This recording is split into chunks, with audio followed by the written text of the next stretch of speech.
Assalamualaikum warahmatullahi wabarakatuh. Alhamdulillah wassalatu wassalamu ala Rasulillah Sayyidina wa Maulana Muhammad ibni Abdullah wa ala alihi wa sahbihi wa man tabi'ah wa mawala. Allahumma allimna ma yanfa'una wa anfa'na bima 'allamtana innaka antal alimul hakim. Rabbi shrah li sadri wa yassir li amri wa hlul 'uqdatam min lisani yafqahu qawli.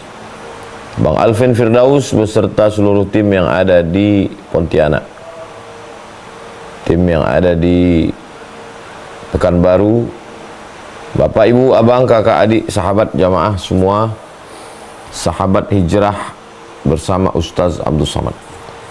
Tema kita malam ini mensyukuri nikmat kemerdekaan.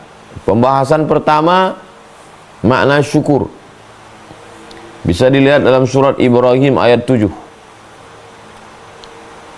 Syakara, 3 huruf syukur, shin, kaf, ra, syakar. Lawannya adalah kafara, 3 huruf juga, kafara. Syakar artinya menampakkan, memperlihatkan, menunjukkan, syakar. Sedangkan kafar artinya menutupi. Kafar, cover bahasa Inggris. Buku itu biar supaya jangan kelihatan ditutupi, di cover. Kafar, lain syakartum. Kalau kamu syakar, menampakkan, menunjukkan, memperlihatkan. Sedangkan kafar artinya menutupi, tidak memperlihatkan. Makanya orang yang mensyukuri nikmat hidup malam ini, nampakkanlah bahwa kita hidup malam ini. Salat isya berjamaah, ngaji, zikir, doa, nampakkan. Jadi yang tidak salat isya berjamaah, dia tidak menampakkan nikmat Allah. Seakan-akan nikmat Allah itu tidak ada. Yang mensyukuri nikmat datangnya Nabi Muhammad, nampakkan. Asyhadu an la ilaha illallah wa asyhadu anna Muhammadan Rasulullah. Sedangkan yang kafir, kufur, menutupi, seakan-akan tidak pernah datang itu Nabi Muhammad. Itu makna syukur. Syukur menampakkan. Kalau memang pernah dikasih Allah Ta'ala sehat, nampakkan, saya ini sehat ya Allah. Bagaimana cara menampakkan kita sehat? Beribadah. Menampakkan, menunjukkan bahwa Allah pernah memberi kita harta, bangun masjid. Oh, nampak. Adapun orang yang menyembunyikan, tidak kelihatan, tidak nampak. Ini makna syukur. Nah, jadi syukur menampakkan, menunjukkan, memperlihatkan, menyatakan. Sedangkan kufur menutupi, menyembunyikan, tidak memperlihatkan, seakan-akan tidak pernah ada.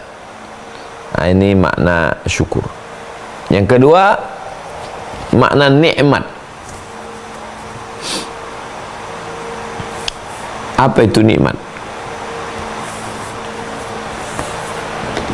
Nikmat itu adalah sesuatu yang membuat kita dekat kepada Allah.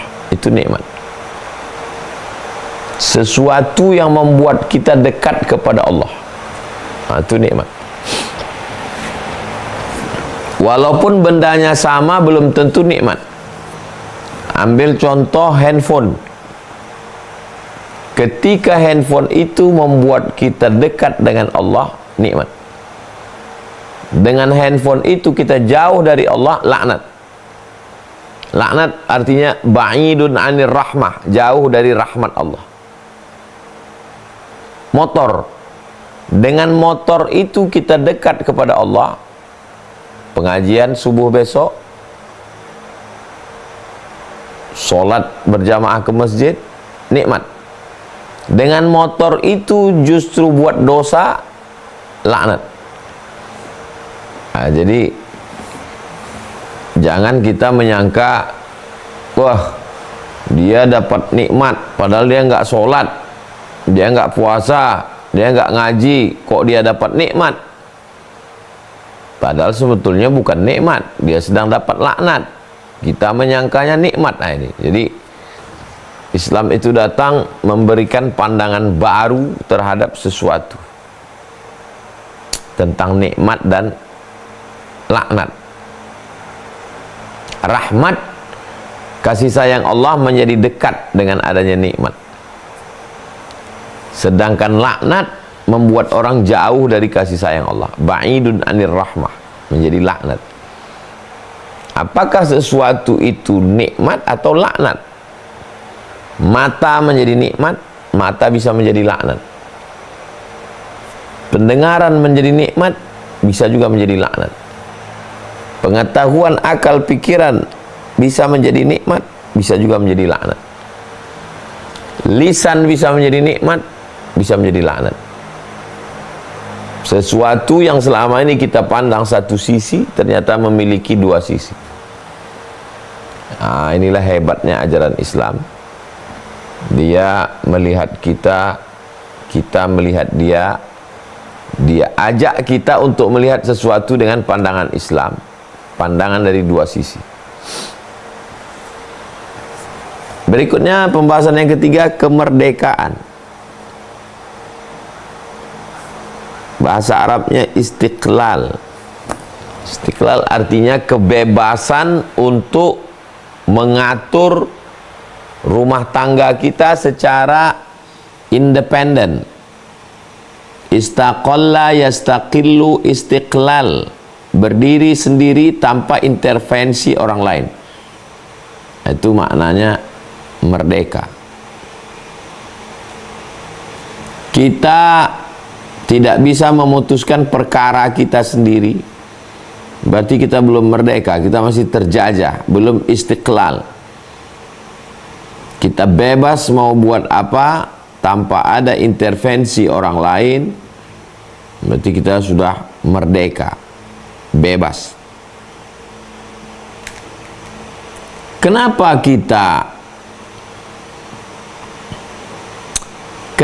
kita bisa terjajah? Nah, ini pembahasan yang ketiga.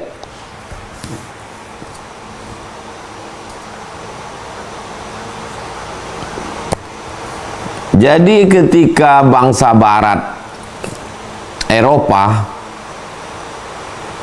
Inggris, Jerman, Portugis, Belanda, ketika mereka punya peradaban, membuat peradaban baru, maka muncul keinginan untuk mengeksploitasi.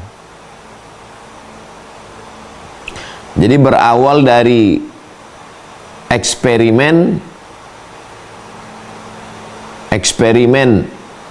lalu kemudian muncul eksploitasi. Jadi mereka bereksperimen pada abad ke-15 yang disebut dengan masa Renaissance, masa pencerahan, masa kebangkitan.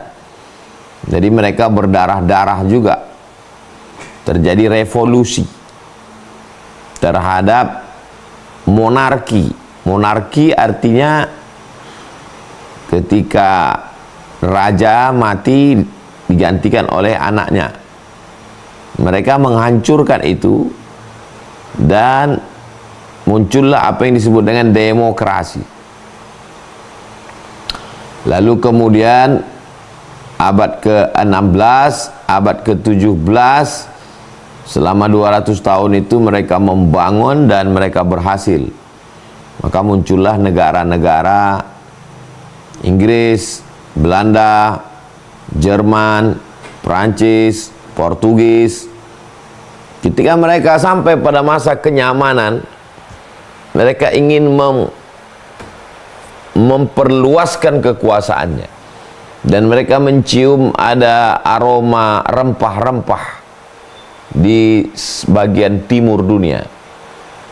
Mereka pun pergi Portugis sampai ke Ternate karena pohon cengkeh. Lalu kemudian Belanda pun mendarat di Sumatera karena mereka mencium bau tembakau Delhi, tanah Delhi yang sangat subur. Begitu juga dengan perkebunan karetnya. Jadi mereka awalnya datang itu adalah untuk memperluas kekuasaan di tanah yang amat sangat subur. Maka mereka membuat apa yang disebut dengan Hindia Belanda. Hindia karena kebetulan pulau-pulau ini terletak di balik India. Belanda negara mereka. Jadi mereka mengambil pulau-pulau ini sebagai wilayah jajahan kekuasaan tanpa meninggalkan nama asal muasal mereka, yaitu Belanda. Inilah asal muasal dari penjajahan, karena keinginan untuk menguasai milik orang lain. Jadi manusia ini rupanya kalau dia sudah punya rumah, rumahnya sudah bagus, dia tidak pernah merasa puas. Dia ingin menguasai rumah orang lain. Rumahnya sudah bagus, dinding beton, jendela kaca, maka dia ingin menguasai rumah orang lain. Begitulah mereka. Setelah dia punya negara, punya kekuatan, armada laut, mereka pakailah itu kapal-kapal lautnya itu untuk sampai ke Sumatera, ke Kalimantan, ke Sulawesi, ke Papua, Maluku, Ambon, untuk mencengkeramkan kekuasaannya. Maka terjadilah penjajahan. Ini poin yang keempat. Apa itu penjajahan? Kenapa sampai terjadi penjajahan? Apa latar belakang penjajahan? Jadi ada latar belakang politik, ada latar belakang ekonomi. Karena itu tidak bisa terlepas. Setelah dia menguasai secara politik, lalu kemudian secara ekonomi, dia punya keuntungan yang luar biasa, maka terjadilah penjajahan. Nah, berikutnya pembahasan yang kelima,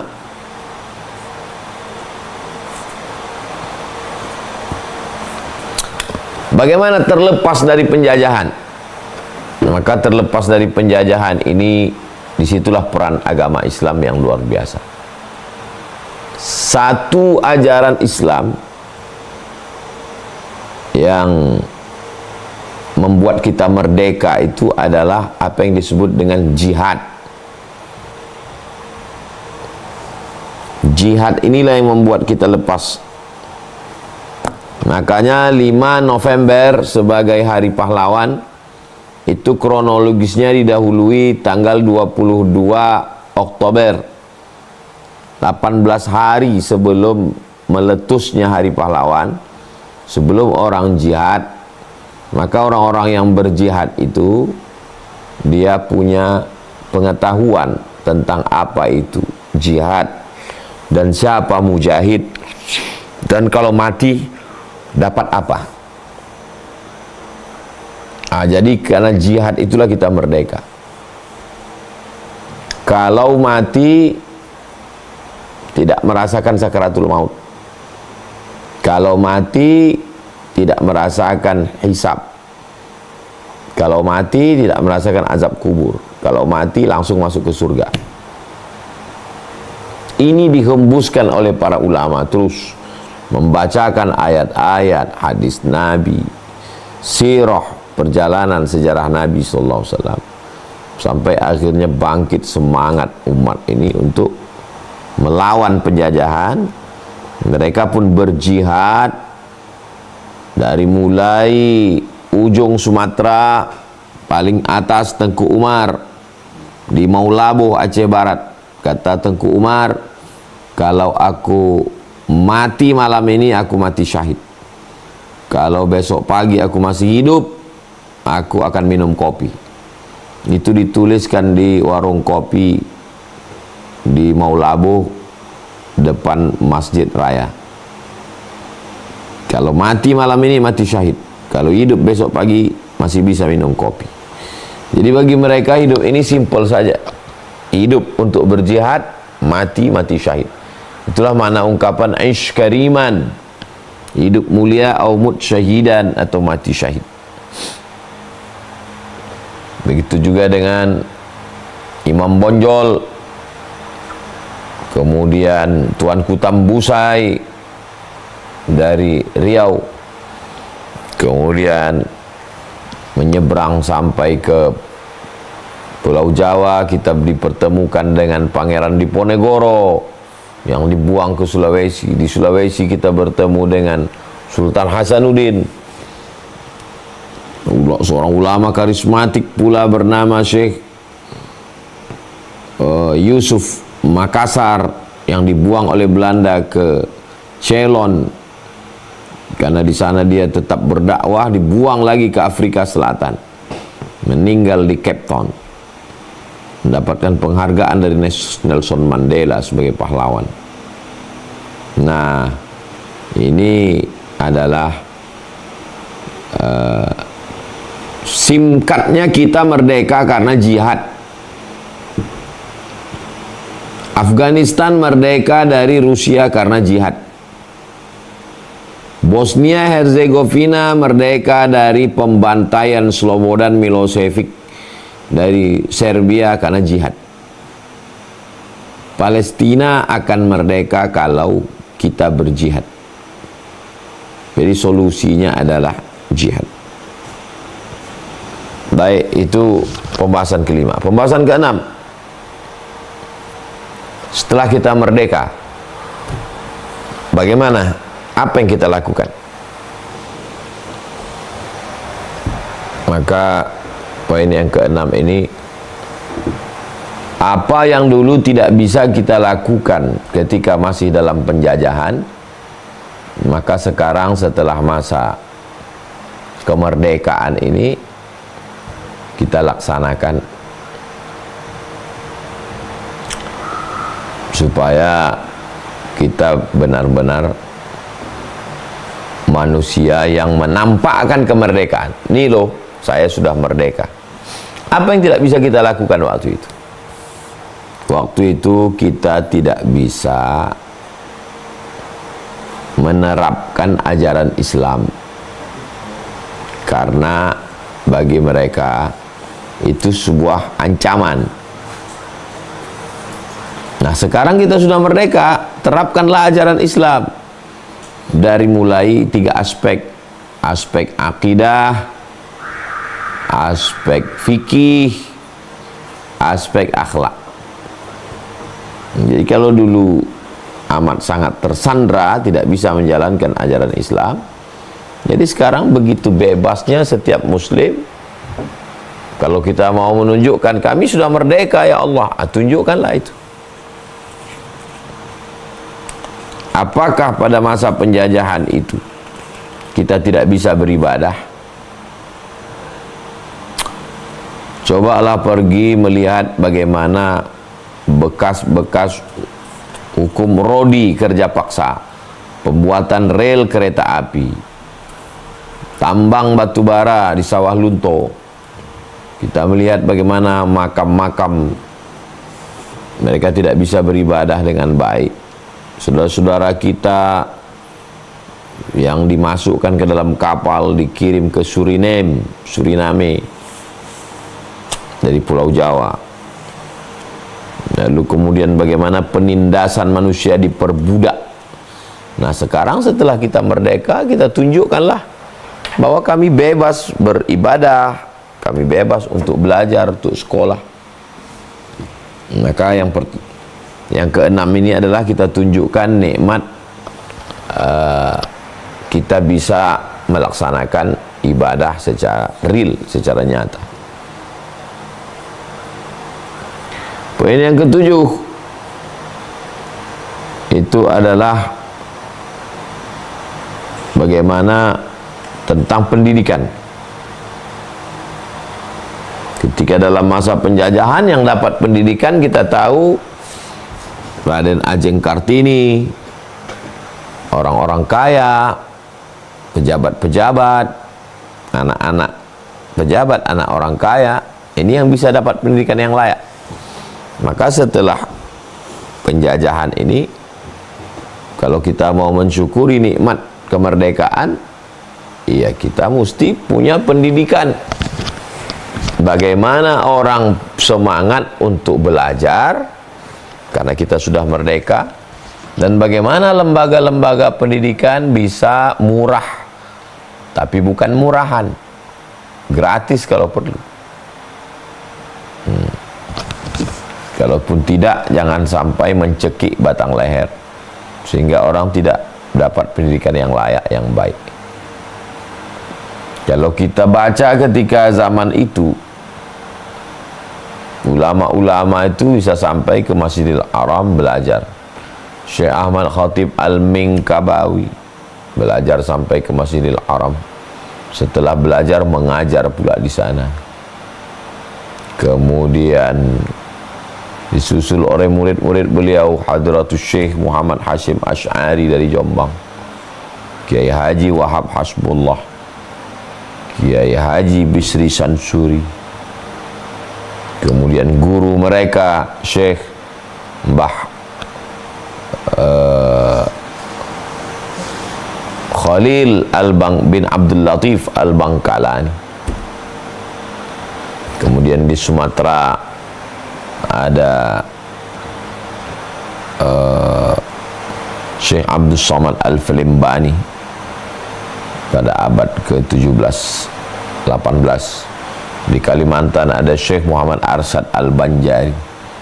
Artinya mereka zaman itu dengan segala keterbatasan transportasi, tapi mereka bisa belajar. Kenapa kita sekarang yang katanya hidup lebih canggih, kita sudah merdeka, kenapa tidak belajar? Nah, maka ini adalah kemerdekaan. Merdeka untuk belajar dimanapun, kapanpun, tanpa harus terkendala, tidak bisa masuk kelas karena belum bayar uang sekolah, tidak bisa ujian karena nunggak, berarti belum merdeka. Ibadah, kemudian pendidikan. Yang ke-8, bagaimana kita merdeka untuk bisa mendapatkan pekerjaan yang layak. Di zaman itu pekerjaan sebagai pemetik daun teh, walaupun sekarang masih ada, bukan berarti itu hina. Saudara-saudara kita bekerja mencari makanan yang halal. Tapi pada masa penjajahan itu rodi, kerja paksa, hanya untuk makan. Diiming-imingi nanti naik kapal tongkang, nanti akan mendapatkan pekerjaan yang layak, tapi ternyata hanya bunga-bunga tidur saja. Akhirnya mati di perantauan. Jadi bagaimana perang pekerjaan? Beribadah, dapat pendidikan, bekerja. Kalau sekarang kita bisa beribadah, kita juga dapat pendidikan yang baik, kita bekerja dengan baik, maka itu adalah nikmat kemerdekaan. Beribadahlah sebanyak-banyaknya tanpa ada sekatan. Pendidikan juga lanjutkan, pondok pesantren, sekolah S1, S2, S3. Kemudian setelah itu mendapatkan pekerjaan yang layak, yang baik, sebagai bukti bahwa kita sudah merdeka. Jadi setiap anggota masyarakat berbeda cara bersyukurnya. Ya, kalau seorang pemuda, ya beribadahlah dengan baik, sekolahlah dengan baik. Kalau sudah dapat pekerjaan, bekerjalah dengan baik sebagai pengabdian. Tapi sebagai orang pemerintahan, pejabat, kepala dinas, kepala badan, kepala kantor, bupati, presiden, gubernur, wali kota, maka ibadah, kalau mau mensyukuri kemerdekaan, siapkanlah sarana prasarana ibadah, musola, masjid paripurna, di samping masjid ada klinik supaya para dokter bisa berbagi waktunya. Kemudian di samping masjid ada hotel, ada ballroom, acara pernikahan supaya lebih islami. Nah, tentang masalah pendidikan, bagaimana pemerintah, cara bersyukurnya pemerintah, ya memberikan beasiswa mengirim para sarjana-sarjana kita ke negara-negara maju untuk mengambil satu pelajaran supaya pulang nanti bisa mengamalkannya. Kemudian bekerja, beda antara yang bekerja dengan yang menyiapkan lapangan kerja. Bagi yang bekerja, merdeka dia, ya bekerjalah setulus hati bukan karena paksaan. Nah, bagi pemerintah menyediakan lapangan pekerjaan. Bahwa nikmat kemerdekaan disyukuri dengan tarik tambang, main bola, makan kerupuk, itu sebagai ungkapan kebahagiaan. Banyak cara membuat orang bisa tersenyum bahagia. Tapi substansi makna dari kemerdekaan adalah bebas beribadah, bebas mendapatkan pendidikan yang layak, bebas untuk mendapatkan pekerjaan, bekerja, lalu kemudian bisa nabung, menikah, bahagia, ada waktu bersama keluarga, liburan, tidak hanya memikirkan apa yang dimakan besok, bagaimana sewa kontrakan besok, bagaimana cicilan motor. Nah, ini kita belum merdeka, masih tersandra. Yang terakhir, yang ke-9, kalau dulu pohon cengkeh kita, tembakau kita, karet kita dikuasai orang. Nah, merdeka artinya merdeka kita untuk menggunakan potensi alam kita. Bagaimana dengan nikel kita? Bagaimana dengan tambang emas kita? Bagaimana dengan minyak kita? Bagaimana dengan kelapa sawit kita? Bagaimana dengan karet kita? Apakah kita sudah merdeka mengatur ini semua? Kalau kita bisa menetapkan harga, kita bisa mengekspor, lalu kemudian kita dapat uang, visa, pendapatan negara, maka kita sudah merdeka. Tapi kalau belum, maka sesungguhnya kita masih dalam penjajahan periode baru. Dijajah oleh orang yang sewarna kulitnya dengan kita, tapi otaknya lebih dahsyat daripada otak-otak Belanda. Alhamdulillah, tema kita malam ini mensyukuri nikmat kemerdekaan. Saya sudah jelaskan dari mulai makna perkata, mengapa ada penjajahan, dan apa yang membuat kita bebas, dan makna mengisi mensyukuri nikmat kemerdekaan. Saya kira demikian. Bang Alvin Firdaus, bagaimana biasa 30 menit materi, setelah itu kita dialog interaktif. Saya kembalikan ke Bang Alvin Firdaus. Terima kasih. Wassalamualaikum warahmatullahi wabarakatuh. Waalaikumsalam warahmatullahi wabarakatuh. Insyaallah tabarakallah, alhamdulillah banyak pengetahuan-pengetahuan baru yang bisa kita dapatkan pada malam hari ini, dari mulai makna syukur,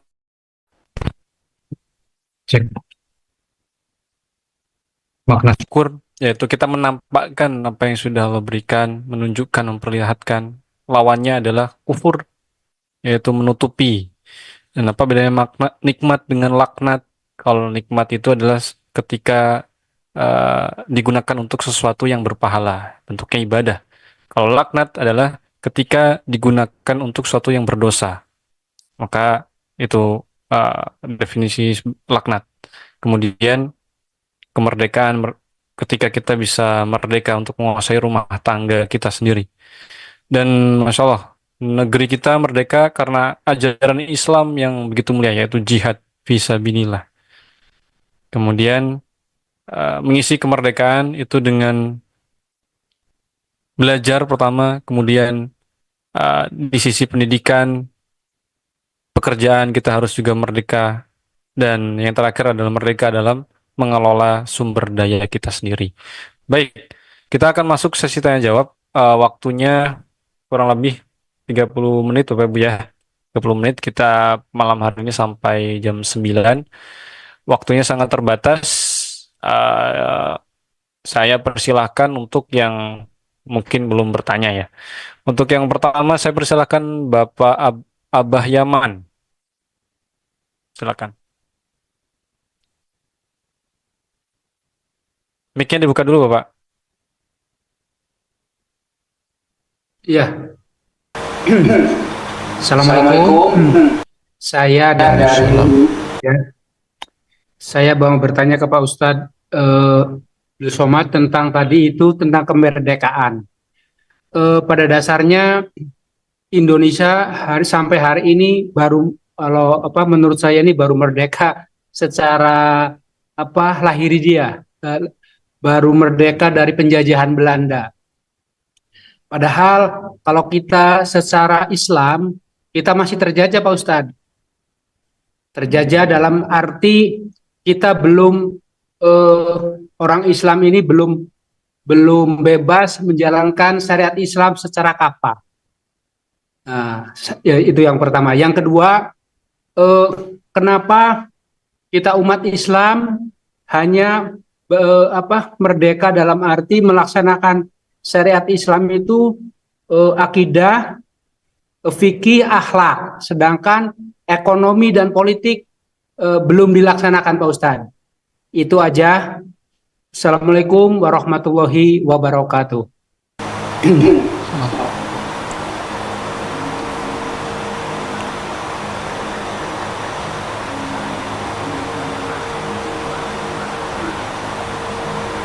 Baik.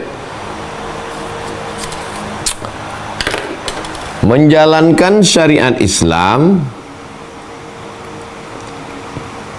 bagi pemeluknya, bunyi sila pertama, Pancasila, satu ketuhanan dengan menjalankan syariat Islam bagi pemeluknya. Ini tidak disetujui saudara kita dari timur yang belum faham. Komunikasi tidak secanggih sekarang.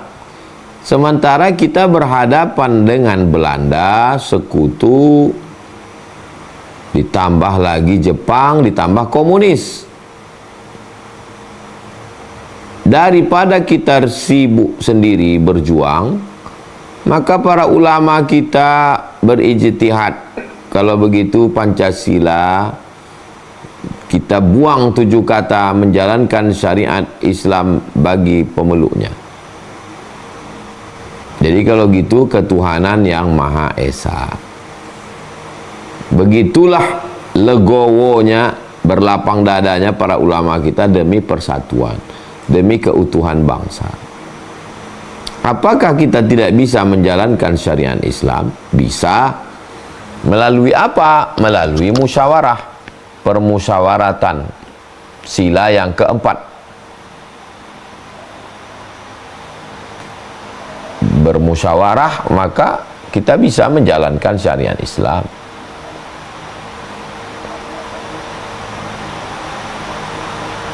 Dengan cara memenangkan suara di parlemen, karena kita pakai sistem demokrasi.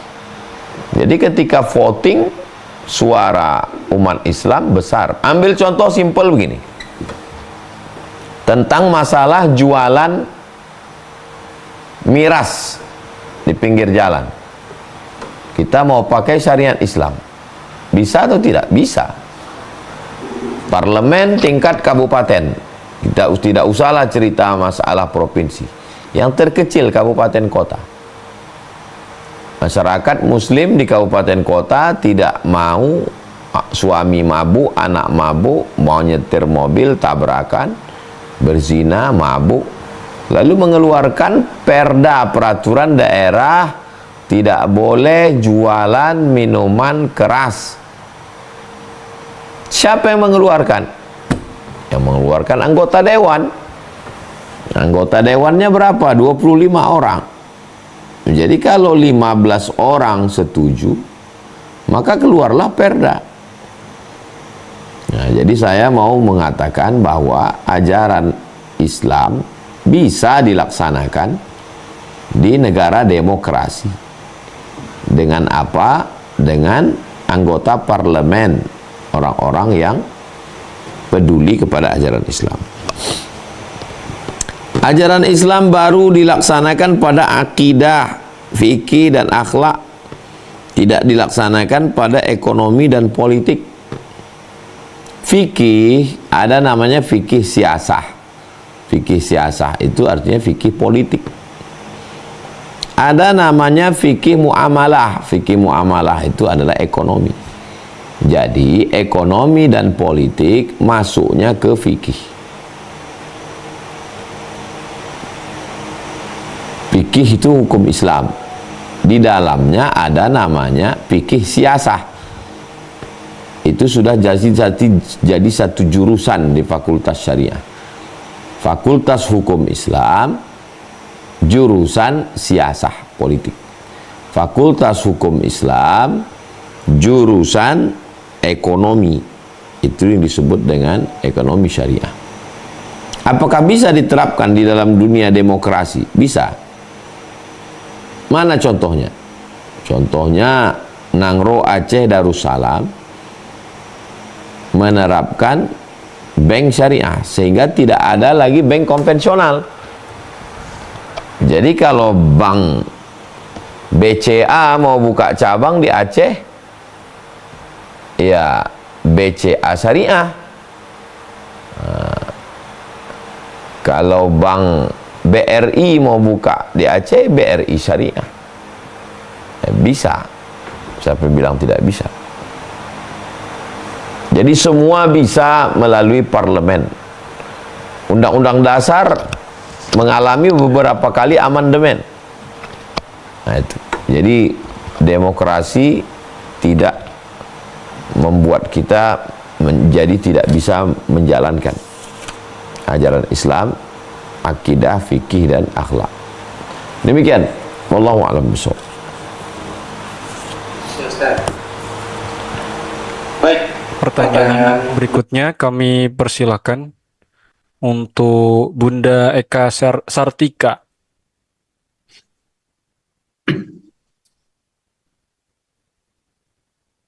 Mic-nya dibuka dulu Ibu, silakan. Tap dulu layarnya, klik mic-nya.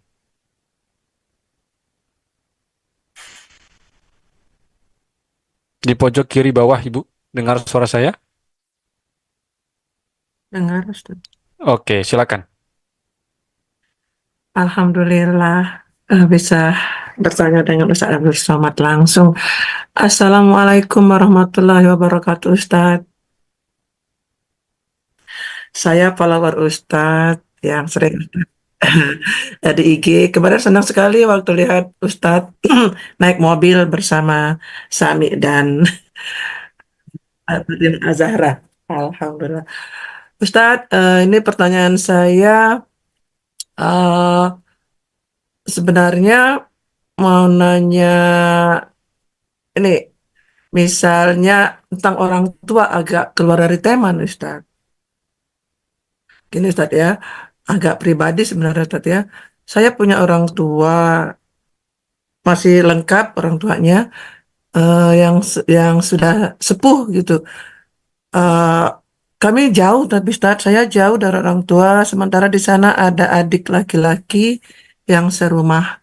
Terus punya adik juga laki-laki yang jauh juga. Nah, sering sakit. Nah, gimana status saya sebagai perempuan Ustaz? Ya, karena kadang-kadang misalnya untuk bisa melihat orang tua harus izin suami. Suami sering bilang anak laki-laki loh yang lebih utama. Itu Ustaz. Gimana mau pencerahan dari Ustaz? Kadang saya sedih juga, tapi mau berangkat sendirian nggak bisa Ustaz untuk gini. Ya, gimana minta pencerahan Ustadz, apa yang mesti saya lakukan dengan kondisi orang tua yang jauh dan sedang sakit-sakitan itu Ustadz. Terima kasih Ustadz. Assalamualaikum warahmatullahi wabarakatuh. Wassalamualaikum warahmatullahi wabarakatuh. Man jahaza ghazian faqad ghaza. Siapa yang menyiapkan alat perang, maka dia sama seperti orang yang berperang. Jadi Utsman bin Affan itu tidak ikut perang karena istrinya sakit, tapi dia tetap dapat pahala perang. Tidak ikut perang dapat pahala perang karena beli kuda, beli tombak, beli baju besi. Tidak bisa memandikan orang tua, tidak bisa menyuap makanan ke mulutnya, tapi kita bisa dapat pahalanya. Bagaimana caranya? Kira-kira berapa membayar jasa orang untuk menjaga ibu? Ibu, saya punya suami, saya punya anak. Kira-kira berapa membayar jasa orang? Musyawarah antar keluarga. Kakak, adik, saya tak bisa hadir karena kewajiban saya. Sorga saya di bawah tapak suami saya. Kira-kira kita iuran berapa ini? 1 juta dari kamu, 1 juta dari kamu, 1 juta dari kamu. Kita bertiga. Lalu kita bayarkan orang untuk mengganti pampers, untuk memandikan, mewudukkan, mengepel badannya, membuatkan teh hangat, menyuapkan makannya, dipasang CCTV kalau kita khawatir terjadi sesuatu yang tak diinginkan, karena manusia punya batas kesabaran. Ini yang pertama. Jadi ma la yudraku kullu la yutraku kullu. Sesuatu yang tidak bisa kita laksanakan secara utuh bukan berarti kita meninggalkan juga secara utuh. Kalau tidak bisa 100, jangan tinggalkan 100. 50 laksanakan. Yang kedua, seorang laki-laki mendapatkan anak gadis berusia 25 tahun. Dikandung 9 bulan 10 hari, dikeluarkan ke atas dunia meregang nyawa, disusukan 2 tahun, disekolahkan TK, SD, SMP, SMA, S1, dibelikan baju. Setelah dia gadis, diserahkan bulat-bulat anak gadis ini. Ambillah dia sebagai istri. Itulah namanya mertua. Mertua itu jauh lebih sayang ke kita daripada orang tua kita. Kalau orang tua saya sayang ke saya karena saya anaknya. Saya anaknya. Memang lahir dari perutnya. Tapi ada orang yang tidak punya hubungan apa-apa dengan kita, tapi dia memberikan anak gadisnya ke kita. Itulah namanya mertua. Maka kita mesti lebih sayang ke dia daripada anak kandungnya. Karena dia lebih sayang ke kita dari ibu kandung kita. Maka kita mesti membalas dia lebih dari anak kandungnya. Sesuai dengan kemampuan kita. La yukallifullahu nafsan illa wus'aha. Saya tak bisa membahagiakan mereka karena keterbatasan saya. Maka apa yang bisa saya buat membahagiakan mereka? Mengirimkan gambar cucunya, mengirimkan foto cucunya. 1 hari 1 video, 2 video untuk menyenangkan hatinya. Ketika dia bahagia, ketika dia senang, terbuka pintu-pintu langit, terbuka rahmat Allah Subhanahu wa taala. Andai na'udzubillah, malang tak dapat ditolak, untung tak dapat diraih. Datang ujian Allah, sakit. Maka bermusyawarahlah kita. Karena Allah menyuruh wa amruhum syura bainahum. Bermusyawarah. Saya sebagai menantu, ini anak, ini saudara. Kira-kira apa yang bisa kita lakukan untuk orang tua? Macam menarik rambut di atas tepung. Tepungnya tidak rusak, rambutnya juga bisa ditarik. Karena kalau mau menunjukkan keegoan kita, kita akan berkata, ini istri saya, surgamu sudah beralih, bla bla bla bla, dan seterusnya. Islam ini tidak hanya hukum, tapi juga ada akhlak yang lebih tinggi daripada hukum. Kalau pakai rasional, pakai dalil-dalil, ada 1000 dalil. Tapi kalau sudah menyentuh hati, maka meleburlah dalil-dalil itu semua.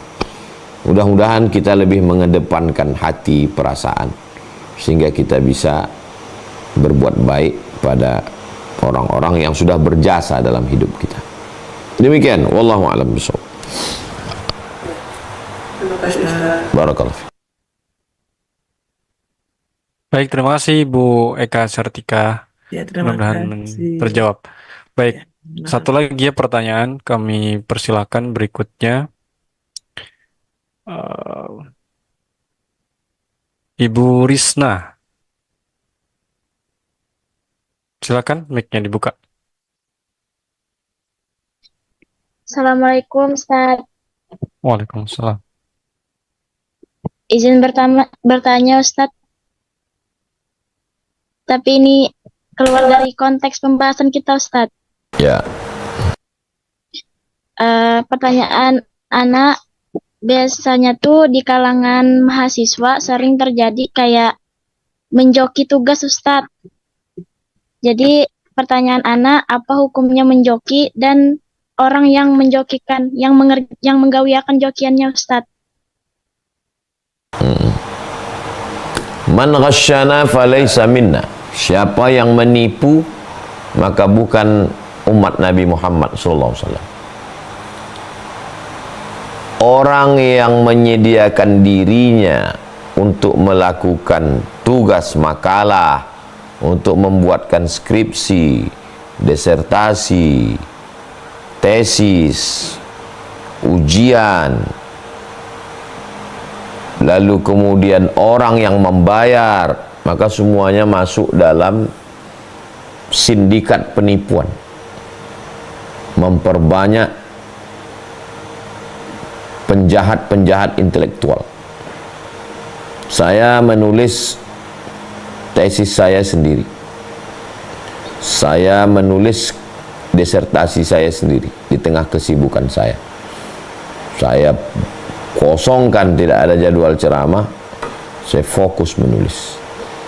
Karena kalau kita dapat ijazahnya palsu, ijazah palsu bohong ini kita jadikan sebagai tiket untuk bekerja, maka pekerjaannya juga bohong, duitnya juga bohong. Satu bohong akan ditutupi bohong-bohong berikutnya. 100 bohong akan menutupi satu bohong. Satu bohong tutup 2 bohong, 3 bohong, bohong, dusta, nauzubillah. Jadi cobalah untuk jujur kepada diri sendiri, jangan pakai joki. Kalau memang itu batas kemampuan kita untuk lulus, ya itulah. Kalau memang itulah nilai kita, ya itulah nilai kita. Jadi tidak usah bohong. Saya berusaha untuk tidak bohong. Saya hanya menyampaikan yang saya tahu, yang saya faham.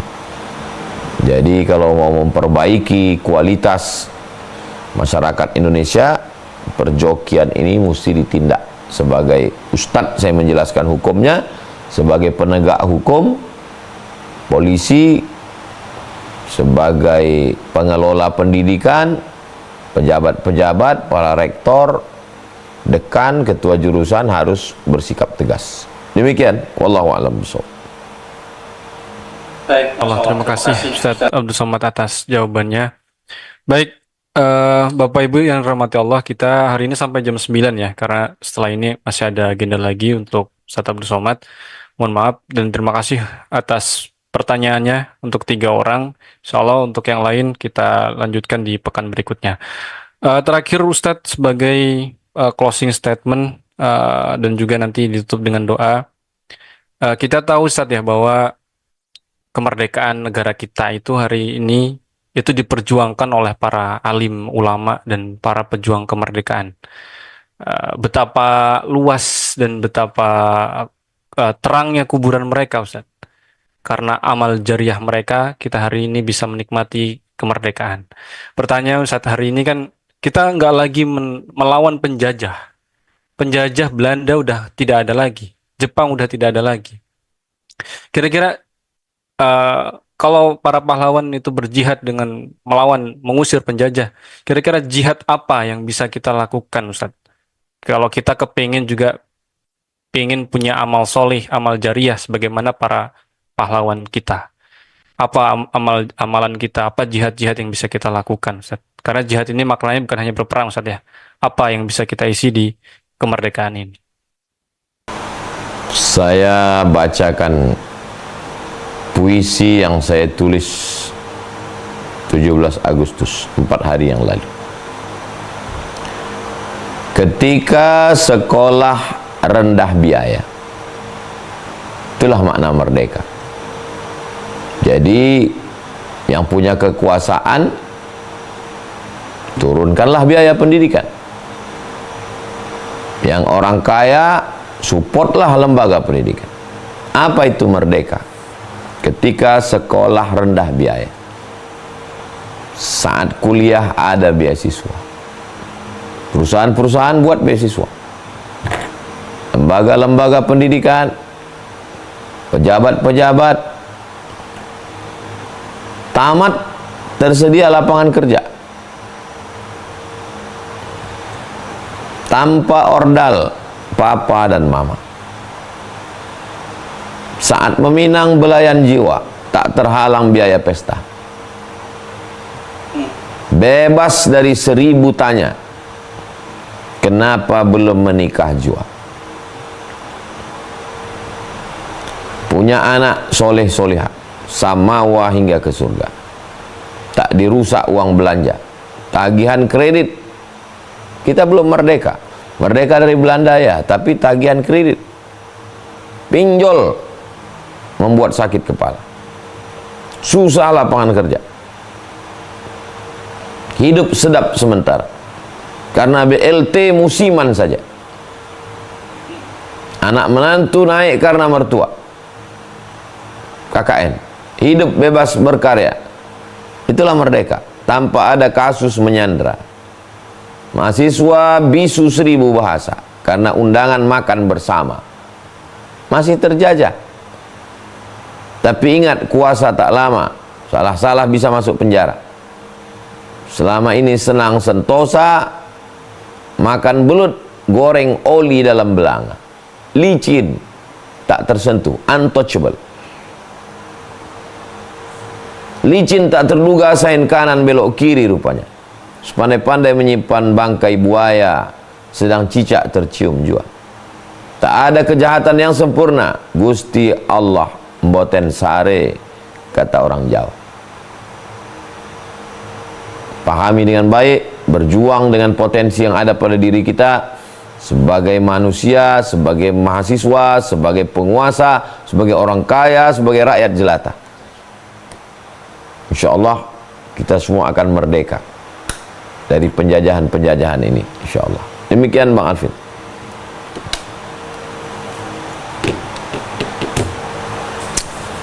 Terima kasih Ustaz.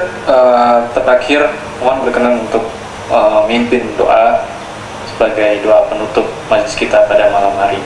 Untuk para syuhada, mereka yang sudah berjuang hingga negeri ini merdeka, untuk mereka semuanya Al-Fatihah. A'udzubillahi minasyaitonirrajim. Bismillahirrahmanirrahim. Alhamdulillah rabbil alamin arrahmanir rahim maliki yaumiddin. Iyyaka na'budu wa iyyaka nasta'in ihdinas siratal mustaqim. Siratal ladzina an'amta 'alaihim ghairil maghdubi 'alaihim waladdallin. Amin. Allahumma shalli 'ala sayyidina Muhammad wa 'ala ali sayyidina Muhammad. Allahumma ighfir lahum warhamhum wa'afihim wa'fu 'anhum. Ampunkan segala silap salah para pejuang kami. Waj'alil jannata mathwahum, tempatkan surga tempat mereka ya Allah. Allahumma ja'al quburahum radatan min riyadil jinan. Jadikan taman-taman surga kubur mereka. La taj'al quburahum hufratan min farin niran, jangan jadikan lubang neraka sebagai kubur mereka. Wajma'na wa iyyahum ma'al habibil mustafa, satukan kami bersama mereka nanti di surga Jannatul Firdaus. Ma'an nabiyyin, bersama para nabi, wasiddiqin, bersama orang yang benar, wasyuhada, bersama orang mati syahid, wassalihin, bersama orang salih. Wafiq ulata umurina, pemimpin-pemimpin kami, condongkan hati mereka untuk menolong agamamu dengan kekuasaan yang kau titipkan di ujung jari mereka. Allahumma ja'al hadzal balada baladan amina, jadikan negeri ini, Republik Indonesia, negeri yang aman, damai. Allahumma dafa'an al-ghala wal waba wal fahsya wal riba wal zina wal munkar, selamatkan negeri ini dari malapetaka, bencana, riba, zina, narkoba, perbuatan keji dan munkar. Min baladina hadza Indonesia, selamatkan Indonesia ya Allah. Allahumma khtim lana bi husnil khatimah, tutup umur kami dengan husnul khatimah. Semua jamaah, waftah lana abwabal khair, bukakan untuk kami pintu kebaikan. Wa abwabal rizqi, pintu rezeki. Wa abwabal barakah, pintu keberkahan. Rabbana atina fid dunya hasanah, fil akhirati hasanah wa qina azabannar. Wa sallallahu ala sayyidina Muhammad wa ala alihi wasallam.